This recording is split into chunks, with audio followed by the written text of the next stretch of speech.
Students, welcome back to SS classes. पिछले अध्याय में हमने पढ़ा हुआ था विकारी शब्द। आज के अध्याय में हम पढ़ने वाले हैं अविकारी शब्द। चलिए, अविकारी शब्द क्या होता है? अविकारी शब्द एक अव्यय होता है। कितने प्रकार के अव्यय होते हैं आज हम पढ़ने वाले हैं। चलिए पढ़ते हैं।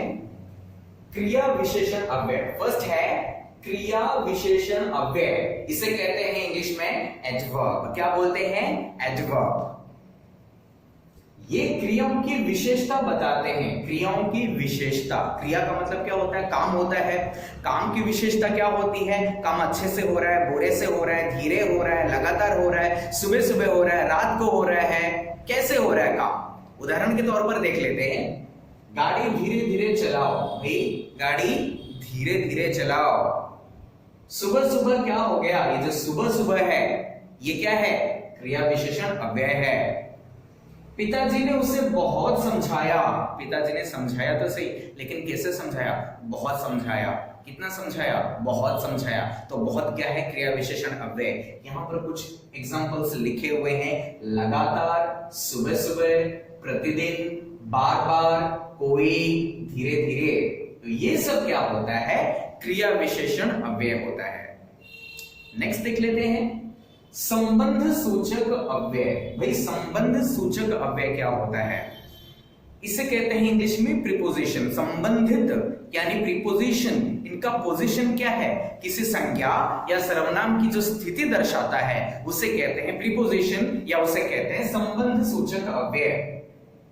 जैसे भालू बच्चों के साथ रहने लगा, लड़के के पीछे कुत्ता भी आया, मैं घर की ओर बढ़ा। यहां पर जो आप देख सकते हैं के साथ, के पीछे, की ओर, के साथ, के पीछे, की ओर, के आगे, के पीछे, के दाएं, बाएं, ऊपर, नीचे, ये जो होती है पोजीशंस होती हैं, ये स्थितियां होती है। जब भी कभी आपको ऐसे स्थितियां दर्शाई जाए, स्थितियां ऐसे दिखाई दे, तो वो होता है प्रीपोजिशन, वो होता है संबंध सूचक अव्यय। क्या होता है? संबंध सूचक अव्यय।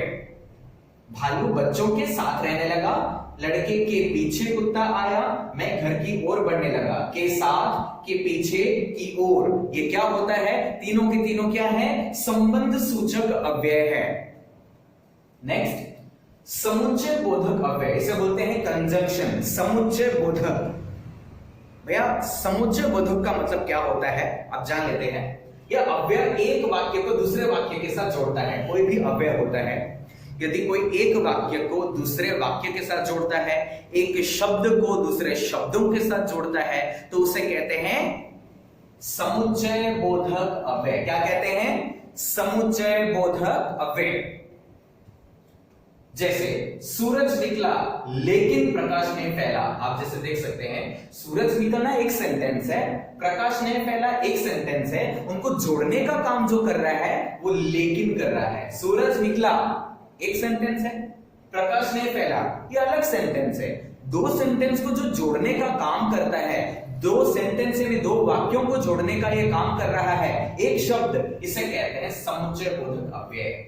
राम और कृष्ण एक ही मकान में रहते हैं। राम और कृष्ण, ये एक शब्द है, ये दूसरा शब्द है, और क्या दोनों को जोड़ता है। और क्या है ये? समुच्चय बोधक अव्यय।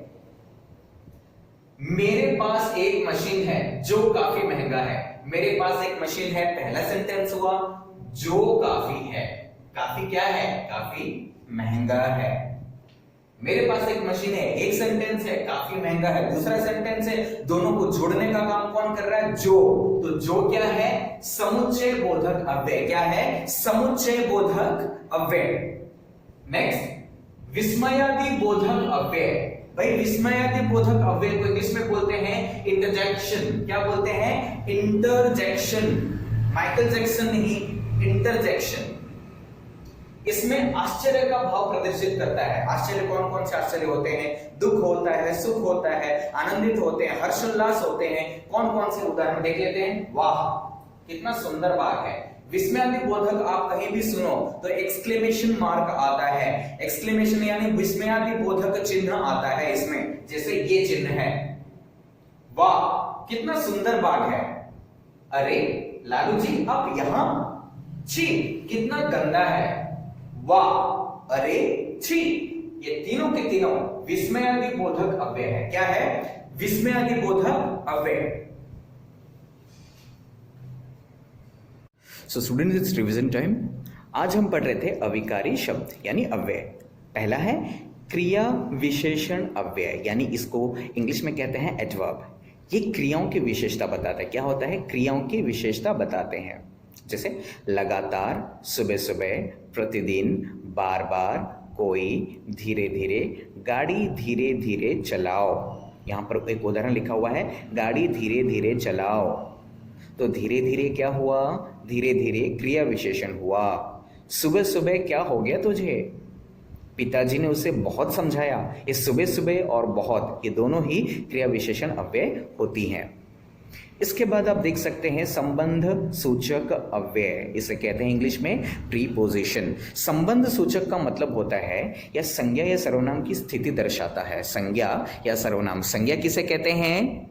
किसी स्थान का नाम, किसी व्यक्ति का नाम, किसी वस्तु का नाम, किसी का भी अगर नाम होता है तो उसे संज्ञा कहते हैं। सर्वनाम क्या होता है? मैं, तुम, आप, ये, वो, इसकी स्थिति दर्शाता है, इसकी पोजीशन दर्शाता है, तो इसे कहते हैं संबंध सूचक अव्यय के। जैसे आप यहां पर देख सकते हैं, भालू बच्चों के साथ रहने लगा, के साथ। लड़के के पीछे भी कुत्ता आया, लड़के के पीछे। मैं घर की ओर बढ़ा, के साथ, के पीछे, की ओर, के साथ, के पीछे, की ओर, दाएं बाएं, ऊपर नीचे, जो भी पोजीशन आते हैं, जो भी आपकी स्थितियां आती है, परिस्थितियां आती है, तो उसे बोलते हैं संबंध सूचक अव्यय। इसके बाद समुच्चय बोधक अव्यय। समुच्चय बोधक अव्यय को कंजंक्शन कहते हैं। क्या कहते हैं? कंजंक्शन। फर्स्ट, यह अव्यय एक वाक्य को दूसरे वाक्य के साथ जोड़ता है। ये एक वाक्य को दूसरे वाक्य के साथ जोड़ भी सकता है, एक शब्द समूह को दूसरे शब्द समूह के साथ जोड़ सकता है। फर्स्ट, सूरज निकला लेकिन प्रकाश नहीं फैला। सूरज निकला, ये पहला सेंटेंस है। प्रकाश नहीं फैला, दूसरा सेंटेंस है। उनको जोड़ने का काम कौन कर रहा है? लेकिन। सूरज निकला लेकिन प्रकाश नहीं फैला, जो लेकिन है वो समुच्चय बोधक अव्यय है। दूसरा, राम और कृष्ण एक ही मकान में रहते हैं। राम और कृष्ण, राम एक शब्द है, कृष्ण एक दूसरा शब्द है, तो उनको जोड़ने का काम कौन कर रहा है? और कर रहा है। राम और कृष्ण एक ही मकान में रहते हैं। जब भी दो सेंटेंस या फिर दो शब्दों को या फिर दो वाक्यों को जोड़ने का काम अगर कोई शब्द करता है तो वो होता है समुच्चय बोधक अव्यय। याद रखिएगा, वो होता है समुच्चय बोधक अव्यय। मेरे पास एक मशीन है जो काफी महंगा है। मेरे पास एक मशीन है, मेरे पास एक मशीन है, पहला सेंटेंस हुआ। काफी महंगा है, दूसरा सेंटेंस हुआ। इन दोनों को जोड़ने का काम कौन करता है भाई? इन दोनों को जोड़ने का काम करता है जो। तो जो क्या है? ये समुच्चय बोधक अव्यय है। क्या है? समुच्चय बोधक अव्यय। चौथा है विस्मयादि बोधक अव्यय, यानी उसको बोलते हैं इंटरजेक्शन। क्या बोलते हैं? इंटरजेक्शन। समुच्चय बोधक को आपने पढ़ा, कंजंक्शन कहते हैं, और विस्मयादि बोधक को बोलते हैं इंटरजेक्शन। ओके, इसमें आश्चर्य का भाव प्रदर्शित होता है। आश्चर्य का भाव यानी आश्चर्य किसी भी तरीके से हो सकता है। वो दुख में हो सकता है, वो सुख में हो सकता है, वो हंसी में हो सकता है, खुशी में हो सकता है, आनंदित हो सकते हैं, कोई कैसे भी हो सकता है। उदाहरण के तौर पर, वाह कितना सुंदर बाग है। क्या लिखा है? वाह कितना सुंदर बाग है। तो वाह ये प्रदर्शित करता है आश्चर्य को। तो ये होता है विस्मयादि बोधक। आपको अगर पहचाना ही है तो यहाँ पर एक चिन्ह है विस्मयादि बोधक का, उसको बोलते हैं एक्सक्लेमेशन मार्क, इंग्लिश में कहते हैं। तो इसे ही कहते हैं विस्मयादि बोधक अव्यय। अरे लालू जी आप यहाँ। दूसरा है, अरे लालू जी आप यहाँ। तो ये है विस्मयादि बोधक अव्यय। छी कितना गंदा है। क्या है? छी कितना गंदा है। तो छी ये है विस्मयादि बोधक अव्यय। आई होप कि आपको सही से समझ में आ गया होगा। यदि आपको कोई डाउट है तो आप कमेंट बॉक्स में लिख सकते हैं। अगर आपने हमारे चैनल को अब तक सब्सक्राइब नहीं किया है तो सब्सक्राइब कर लीजिए, इसी तरह की वीडियो से आप लाते ही रहेंगे।